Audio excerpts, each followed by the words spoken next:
अस्सलाम वालेकुम। Mathematics class 9th KPK boards theorem 12.1। ये थ्योरम 2023 के पेपर में आ चुका है, तो पेपर पॉइंट ऑफ व्यू से इम्पोर्टेंट थ्योरम है, शॉर्ट थ्योरम है, लॉन्ग नहीं है। तो इसकी स्टेटमेंट है, कहता है any point on the right bisector of a line segment is equi distance from and point of the segment. Any point, right bisector, line segment. सबसे पहले आप एक लाइन सेगमेंट ड्रा करें। तो ये एक लाइन सेगमेंट ड्रा कर दिया। आप इसका नाम रख लें। इसका नाम रखते हैं जी ए और बी।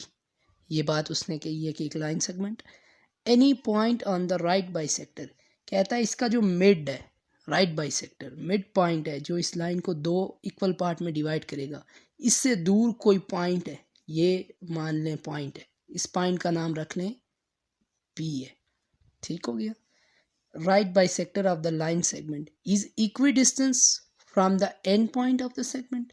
कह रहा है ये जो पॉइंट पी आपने राइट बाइसेक्टर पर बनाया है, क्या ये दोनों एंड पॉइंट से एक जितना डिस्टेंस रखता है? एक एंड पॉइंट ए है, दूसरा बी है। ये जो पी है, ए तक इसका जो डिस्टेंस है, पी तक इसका जो डिस्टेंस है बी तक, दोनों सेम होने चाहिए। यानी कि ए पी इक्वल होना चाहिए पी बी के। यही आपने प्रूफ करना है, यही इसकी स्टेटमेंट है। तो ये जो चीज़ें हैं ये हमने इसकी स्टेटमेंट इसमें से बनाई हैं। तो गिवन में क्या है जी, एक काम करें, आप ये जो पॉइंट पी है उसने कहा है ये बाइसेक्ट करेगा लाइन ए बी को। तो यहाँ आप एक लाइन लगाएं बिल्कुल इसके मिड में से, स्ट्रेट लाइन, और उसका नाम आप रख लें जी एम एन। ये नाम रख लिया एम एन। तो क्या है, गिवन में आप लिखेंगे a line M N intersect the line segment A B at point R. तो ये जो लाइन पॉइंट पी से हमने लगाई है एम एन, इसने ए बी को पॉइंट आर पर इंटरसेक्ट किया है। That's all. और let P be the point on M N. तो ये पॉइंट पी हम पहले ही बना चुके हैं, इसी को लेकर हमने लाइन लगाई थी। अब कंस्ट्रक्शन किसी भी थ्योरम में बहुत इंपॉर्टेंट होती है। कंस्ट्रक्शन अब हम कैसे करेंगे जी, तो हमने ये प्रूफ करना है कि ए पी से जो डिस्टेंस है, पी बी से भी वही डिस्टेंस है। तो इसके लिए आप बड़ा ही सिंपल काम करें, ये जो पॉइंट पी है इसको ज्वाइन कर दें एक लाइन ड्रा करके ए के साथ, ये ज्वाइन कर दिया, और इसी पॉइंट पी को ज्वाइन कर दें लाइन ड्रा करके पॉइंट बी के साथ। तो ये एक ट्राइंगल ए बी पी है, उसके अंदर एक और ट्राइंगल है ए आर पी, फिर एक और ट्राइंगल है पी आर बी।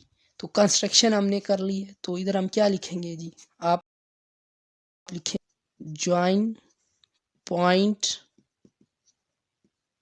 ये जो पॉइंट पी था इसको ए के साथ किया है, ए एंड फिर इसको किसके साथ ज्वाइन किया है, फिर इसको बी के साथ ज्वाइन किया है, एंड बी। तो कंस्ट्रक्शन बड़ी सिंपल हुई, join point P A and B, A और बी के साथ पॉइंट पी को आपने ज्वाइन कर दिया। टू प्रूफ क्या करना है, ये उसने कहा है जी कि ये जो आपने पॉइंट बनाया है ऊपर, ये point P equi distance from and point, ये सेम डिस्टेंस होना चाहिए एंड पॉइंट से। एक एंड पॉइंट ए है, एक बी है, यानी कि A P line is congruent to the, ये जो लाइन है पी बी, ये इसके कॉन्ग्रुएंट होनी चाहिए। यही हमने प्रूफ करना है। तो प्रूफ इसका बहुत ही सिंपल है, स्टेटमेंट और रीज़न। सबसे पहले किसी भी थ्योरम में आपने ये देखना है आपके पास गिवन ट्राइंगल्स कितनी है। तो यहाँ पर दो ट्राइंगल्स है। तो पहली ट्राइंगल है A R P, A R P, इसके कॉरेस्पॉन्डिंग इसी डायग्राम में दूसरी ट्राइंगल है P R B, P R B, triangle P R B. अब इन दोनों की सिमिलैरिटीज़ चेक करनी है। याद रखें आपने ये प्रूफ करना है A P is congruent to P B. तो क्या हो सकता है, सबसे पहली जो बात है, ये जो दो ट्राइंगल है इसको अगर छुपा दो तो ये जो दरमियान में ये लाइन बचती है इस ट्राइंगल के लिए, इसका नाम है आर पी। तो यहाँ आप लिखेंगे P R line is congruent to. अब जैसे इस ट्राइंगल को छुपाया, अब आप इस ट्राइंगल को छुपा दें, तब इस लाइन का नाम क्या है दूसरी ट्राइंगल के लिए, तो भी नाम पी आर ही है। पी आर दोनों ट्राइंगल के लिए यही लाइन है जिसने यहाँ दो ट्राइंगल बनाई हैं। तो ये जो लाइन है ये दोनों ट्राइंगल के लिए कॉमन है। ये दोनों कॉन्ग्रुएंट क्यों है, रीज़न क्या है, दोनों कॉमन है, दोनों सेम है। तो ये एक साइड प्रूफ हो गई है। इसके बाद एक और साइड प्रूफ कर दें आप, क्योंकि पास्टुलेट था side side angle congruent to side side angle.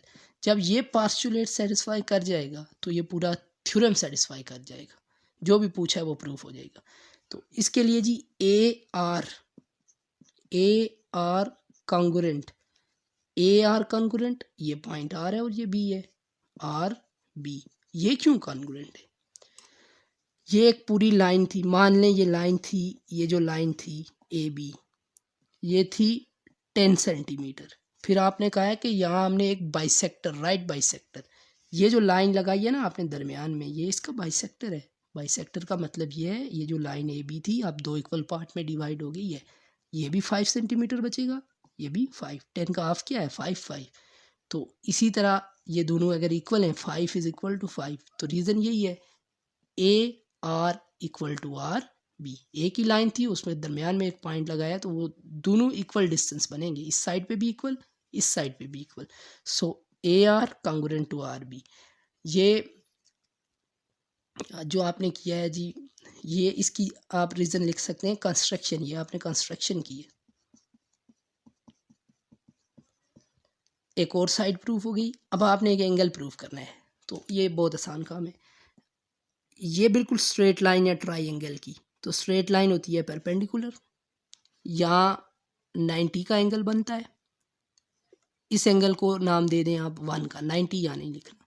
ये जो दूसरी ट्राइंगल है इस साइड पे भी, यहाँ भी ये स्ट्रेट लाइन है, तो यहाँ भी 90 का एंगल बनेगा, इस एंगल को आप नाम दे दें 2 का। तो दोनों एंगल 90 के, ये भी 90 का, ये भी, तो 90 और 90 इक्वल है, मतलब 90 कॉन्ग्रुएंट टू 90। लेकिन यहाँ 90 और 90 कॉन्ग्रुएंट नहीं लिखेंगे, जो नाम दिए हैं angle 1 congruent to angle 2, angle 1 congruent to angle 2, ये। और रीज़न क्या है जी, राइट ट्राइंगल है ना 90 डिग्री, तो राइट एंगल, ये इसकी रीज़न है। अब ये एंगल है, तो आपके पास प्रूफ क्या हुआ जी, side side angle, side side angle congruent to the side side angle. और ये पास्टुलेट सेटिस्फाई कर गया है। जब भी पास्टुलेट सेटिस्फाई कर जाए इसके बाद कुछ नहीं करना, जो आपको प्रूफ में कहा गया था वो प्रूफ कर जाएगा। तो प्रूफ में पूछा गया A P congruent to B P, यानी कि ये ए पी का डिस्टेंस और ये बी पी का डिस्टेंस सेम है, तो आपने उठा के यही लिख देना है ये, और इधर लिख देना है जी प्रूफ। ये क्यों प्रूफ हुआ, क्योंकि ये पास्टुलेट सेटिस्फाई कर जाए। जब भी पास्टुलेट सेटिस्फाई करेगा जो आपको पूछा गया वही उठा के लिख देना है, वो ऑटोमेटिकली प्रूफ हो जाएगा। तो ये एक इम्पॉर्टेंट थ्योरम है। और चैनल को सब्सक्राइब करें, वीडियो को लाइक और शेयर ज़रूर करें। Thank you.